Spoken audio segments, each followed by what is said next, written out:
2 weeks ago, the Ford government announced major changes to OSAP. And boy, I got a deluge of comments from students and from parents. Many of them were upset that the government will now make students start paying interest on their loan as soon as they graduate.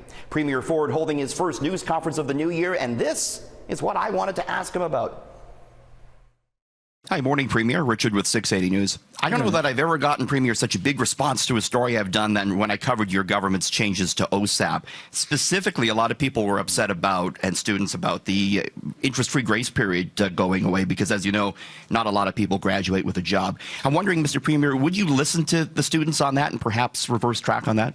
Sure. We're so proud about OSAP. We're the only government, think of this, the only government in the history of Ontario that reduced tuition fees by 10%. We're focusing on the most vulnerable families.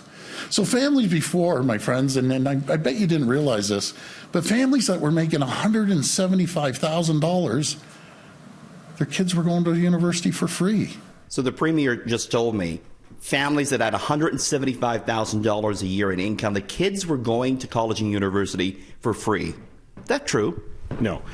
It is true that students at that income level were eligible for grants, and that was an area, I think, where a lot of people were uncomfortable with the program, but those grants were nowhere near equivalent to tuition. I think there was a perception out there that we were getting rid of the grants. We actually aren't. We're increasing the grants. Yeah, that's false. The actual cut to OSAP appears to be in the region of about $700 million. I think what the Premier may be suggesting is that a greater proportion of the funds that are left in the grant program are going to low-income students. That does seem to be true, but the total amount going to grants is going down. The total amount of grants that every single student is getting, as far as I understand, is going down.